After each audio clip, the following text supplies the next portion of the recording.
आज महात्मा क्रांतिबा ज्योतिबा फुले यांचा स्मृती दिवस आहे आणि महाविहार परिवाराच्या वतीनं आम्ही सर्वांनी त्यांना अभिवादन करण्यासाठी या ठिकाणी आम्ही एकत्र जमलेले आहोत। महात्मा ज्योतिराव फुले यांच्या जीवनाचा जो सार आहे तो सार आहे म्हणजे त्यांना समस्त भारतीयांनी आमच्या सामाजिक क्रांतीचे जनक म्हणून त्यांचा गौरवान्वित केलेला आहे।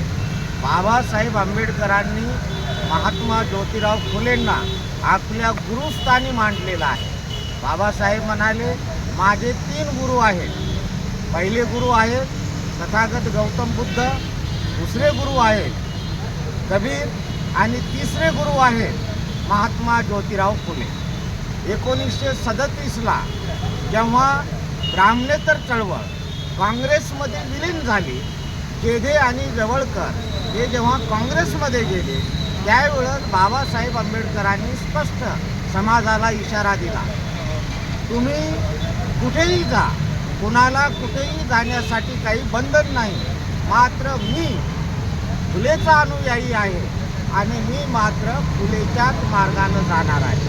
सोबत मार्क्सला घेईल किंवा अन्य कुणाला घेईल, पण मी फुलेची वाट सोडणार नाही। आणि म्हणून बाबासाहेब आंबेडकरांची समतामूलक चळवळ, परिवर्तनवादी चळवळ, या परिवर्तनवादी चळवळीचे ज्योतिराव फुले आज एक कुलदैवत बनलेले आहे। आणि म्हणून संपूर्ण सामाजिक परिवर्तनाचा जो समाज आहे तो फुले शाहू आंबेडकर असा हा समाज बनलेला आहे।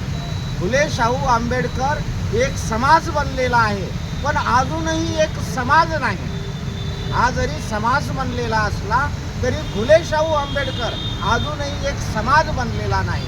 आणि म्हणून फुले शाहू आंबेडकर एक समाज बनलेला आहे, पण अजूनही समाज नाही। किती लोकसभा होतील विसर्जित, अजूनही वंचिताचा बुलंद आवाज नाही। आणि म्हणून वंचिताचा बुलंद आवाज करण्यासाठी फुले शाहू आंबेडकरांना मानणारा वर्ग याची बेरीज होणं, याचा गुणाकार होणं आणि हा बहुजन समाज तयार होणं हा फुलेंच्या विचाराचा सार आहे। आणि या दृष्टिकोनातून फुलेंना समस्त बहुजन समाजाने आपलं आराध्य दैवत म्हणून त्यांनी आपलं स्वीकारावं आणि फुलेच्या चरणी नतमस्तक व्हावं असं मी आवाहन करतो आणि माझं छोटंसं संभाषण संपवितो। फुलेंच्या या स्मृती दिनानिमित्त सावित्रीमाई फुलेंचं देखील गुणगौरव आणि पुण्यस्मरण होणं आवश्यक आहे। कारण फुलेंनी त्यांना 1888ला जेव्हा महात्मा ही पदवी प्रदान केली त्यावेळेस फुलेंनी सांगितलं की माझ्याही पेक्षा सावित्रीचं कार्य मोठं आहे आणि या पदवीसाठी, या शालजोडीसाठी सावित्री ही पात्र आहे। आणि म्हणून सावित्रीमाई फुलेचा आणि क्रांतीवीर ज्योतिबा फुलेंचा विचार समाजातल्या, घराघरातल्या, तळागाळातल्या, तळ भारतामध्ये तो पसरावा आणि परिवर्तनाचा नवीन विचार पुढे यावा एवढं आवाहन करतो आणि सर्वांना सप्रेम जय भीम करतो। जय भीम, जय भारत।